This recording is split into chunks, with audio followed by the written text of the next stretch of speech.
گائے D Maupassant ایک French writer ہے جس کی ایک سٹوری کا نام ہے آ وینڈیٹا۔ اس سٹوری میں ایک بیوہ، ایک بوڑھی عورت جو کہ اندھی بھی ہے، جس کا نام ساورینی ہے، اس کے بارے میں ایک پرسکون اور مختصر کہانی ہے۔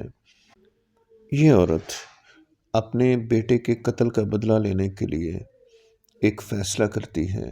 اس کے بیٹے کو ایکچولی نکولس راولاٹی نامی ایک آدمی ہے جس نے قتل کر دیا ہے، اور اس کے بیٹے کا نام ہے اینٹوین۔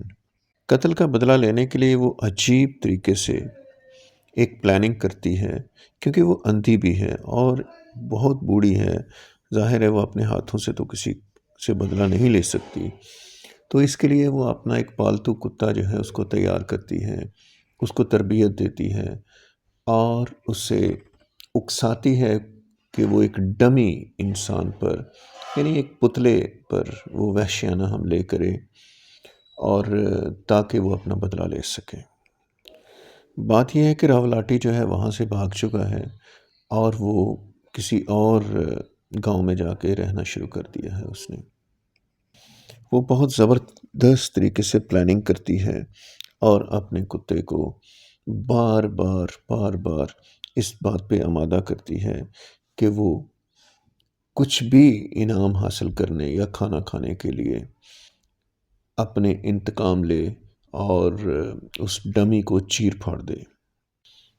اس کا کتے کو سدھانے کا یہ طریقہ ہے کہ کتے کو کئی دن تک بھوکا رکھتی ہے، پھر اس کے بعد اس ڈمی کو اس کے سامنے لاتی ہے اور اس کو کہتی ہے کہ اس کو اگر تم نے کھانا کھانا ہے تو پہلے اس کو مارو، اس کو چیر پھاڑ کر دو۔ وہ کتا جو ہے اس پہ حملہ کرتا ہے اور اس کی چیر پھاڑ کر دیتا ہے۔ اس کے بعد انعام کے طور پہ وہ بیوہ جو ہے اس کو کھانا دیتی ہے۔ جب کافی دن کی ٹریننگ کے بعد کتا تیار ہو جاتا ہے تو اس کے بعد وہ اس کو دوسرے شہر میں بیس بدل کر لے جاتی ہے، جہاں پر کہ اس کے بیٹے کا قاتل، جس کا نام نکولس راولاٹی ہے، وہ وہاں پہ موجود ہے، اور وہاں پہ چھپ کر وہ اس کے گھر میں جاتی ہے اور اس آدمی کو اسی طرح سے بالکل اپنے بھوکے کتے کے ذریعے قتل کروا کے تو واپس آ جاتی ہے۔ اور بھیس بدلے ہوئے جب وہ واپس آتی ہے تو کوئی بھی اس کو پہچانتا نہیں، اور نہ ہی کوئی یقین کر سکتا ہے کہ ایک اندھی، بیوہ اور بوڑھی اور انتہائی کمزور عورت کسی بندے کا قتل بھی کر سکتی ہے۔ اس طرح یہ کہانی ختم ہوتی ہے۔ اب اس کے بعد ہم اصل کہانی کو اور اس کی ٹیکسٹ کو جو گائے موپاسان نے لکھی ہے اور ایک شاہکار کہانی لکھی ہے، اس کو ہم پورے طور پہ بیان کریں گے۔ پاولو ساورینی کی بیوہ اپنے بیٹے کے ساتھ بونیفاسیو کی فصیل پر ایک غریب چھوٹے گھر میں اکیلی رہتی تھی۔ یہ قصبہ پہاڑوں کے ٹکڑوں پر بنایا گیا ہے، ایسی جگہوں پر جو در حقیقت سمندر کے اوپر لٹک رہی ہے۔ سارڈینیا کے نچلے ساحلوں تک چٹانوں سے بری ہوئی ایک نالی کے پار نظر آتی ہے۔ اس کے دامن میں دوسری طرف اور تقریباً مکمل طور پر اس کے چاروں طرف وہ چینل ہے جو اس کی بندرگاہ کے طور پر کام کرتا ہے، ایک بہت بڑے راہداری کی طرح چٹان میں کٹا ہوا ہے۔ کھڑی دیواروں کے درمیان ایک طویل سرکٹ کے ذریعے چینل چھوٹے اطالوی یا سارڈینین ماہی گیروں کی کشتیوں کو پہلے گھروں کے بالکل دامن تک لاتا ہے، اور ہر 15 دن پرانی بھاپ کی کشتی اجاسیو تک جاتی ہے، جو سفید پہاڑ پر مکانات کا گروپ اب بھی ایک سفید پیچ بناتا ہے۔ وہ جنگلی پرندوں کے گھونسلوں کی طرح نظر آتے ہیں جو چٹان پر اس طرح بیٹھے ہیں، جو اس خوفناک چینل پر حاوی ہیں، جس سے شاید ہی کبھی کسی جہاز کو گزرنے کا خطرہ ہو۔ بے چین ہوا سمندر کو ستاتی ہے اور ننگے کناروں کو کھا جاتی ہے، گھاس کے چھلکے سے ڈھکی ہوتی ہے۔ یہ کھائی میں دوڑتا ہے اور اس کے دونوں کناروں کو تباہ کر دیتا ہے۔ ان گنت چٹانوں کے سیاہ نقطوں کے گرد سفید جھاگ کی پچھلی لہریں جو ہر طرف لہروں کو چھیدتی ہیں، کینوس کے چیتھڑوں کی طرح پانی کی سطح پر تیرتی اور گرتی نظر آتی ہیں۔ بیوہ ساورینی کا گھر چٹان کے بالکل کنارے پر عزیز جان کے لیے رکھا ہوا تھا۔ اس کی 3 کھڑکیاں اس جنگلی اور ویران منظر کو دیکھ رہی تھیں۔ وہ وہاں اکیلی اپنے بیٹے اینٹوین اور اس کی کتیا سیمیلانٹے کے ساتھ رہتی تھی، ایک بڑا پتلا جانور جس کے لمبے گھنے بالوں والے بھیڑیا کتے کی نسل کی تھی۔ نوجوان اسے شکار کے لیے استعمال کرتا تھا۔ ایک شام اینٹوائن ساورینی کو جھگڑے کے بعد نکولس راولاٹی نے چھری کے وار سے غداری کے ساتھ قتل کر دیا، جو اسی رات بعد میں سارڈینیا بھاگ گیا۔ جب اس کی بوڑھی ماں نے اس کی لاش وصول کی، جسے راہگیروں کے ذریعے گھر لے جایا گیا، وہ روئی نہیں بلکہ کافی دیر تک اسے دیکھتی رہی۔ پھر اس کے جسم پر چھریوں والا ہاتھ پھیلاتے ہوئے اس نے اس کے خلاف انتقام کی قسم کھائی۔ وہ اپنے ساتھ کسی کو نہیں رکھے گی اور چیخنے والے کتے کے ساتھ مل کر اپنے آپ کو کمرے میں بند کر لے گی۔ جانور مسلسل چیخ رہا تھا۔ بستر کے دامن میں وہ کھڑا تھا، اس کا سر اپنے مالک کی طرف تھا، اس کی دم اس کی ٹانگوں کے درمیان مضبوطی سے جکڑی ہوئی تھی۔ نہ اس نے ہلچل مچائی اور نہ ہی ماں، جو جسم پر ٹیک لگائے اس پر جمی ہوئی آنکھوں کے ساتھ دیکھ رہی تھی اور بڑی خاموشی کے ساتھ آنسوؤں کے ساتھ رو رہی تھی۔ نوجوان اپنی پیٹھ کے بل لیٹا، اپنے موٹے سرج کوٹ میں ملبوس، جس کے سامنے کی طرف ایک سوراخ تھا۔ ایسے لگ رہا تھا جیسے وہ سو رہا ہو، لیکن اس کے ہر طرف خون پھیلا ہوا تھا، اس کی شرٹ پر، اس کی ڈریسنگ پر اور اس کے واسکٹ پر، اس کی ہر چیز پر، اس کے چہرے پر، اس کے ہاتھوں پر، اس کی داڑھی پر، اس کے بالوں میں خون کے لوتھڑے جم چکے تھے۔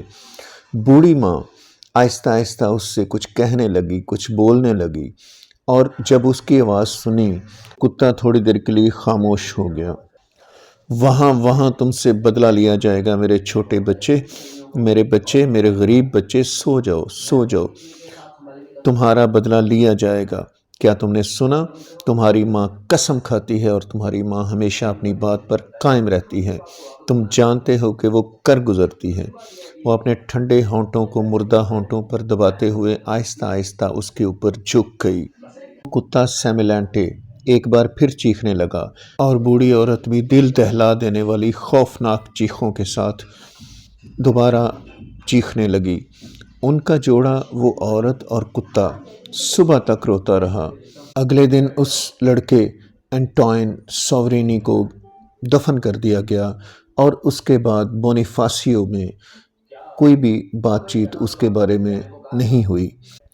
اس کا نہ تو کوئی بھائی تھا، نہ ہی قریبی کزن جو اس کی انتقامی کارروائی کو آگے بڑھا سکتا۔ وہاں کوئی بھی نہیں تھا سوائے اس کی بوڑھی ماں کے، جو کہ بالکل بوڑھی تھی اور اندھی بھی تھی اور جو اس کا خیال رکھتی تھی۔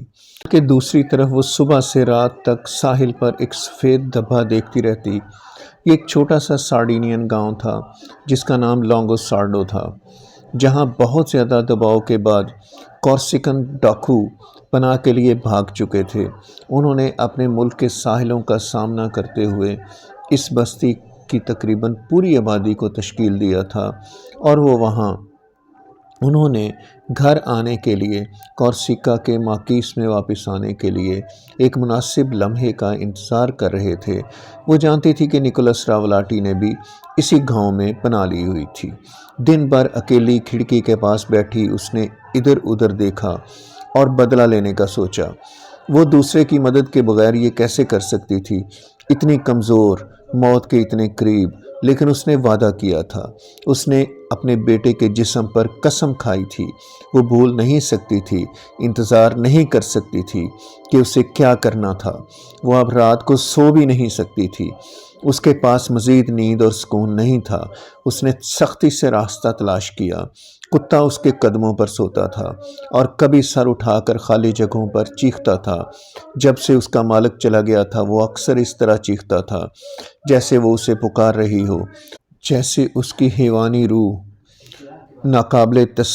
اس کی ناقابل تسخیر یاد کو برقرار رکھتی ہو۔ ایک رات جب سیمیلانٹے دوبارہ کراہنے لگی تھی اور رونے لگی تھی، ماں کو اچانک ایک خیال آیا۔ یہ خیال ایک انتقامی اور زبردست وحشی کے لیے بالکل فطری تھا۔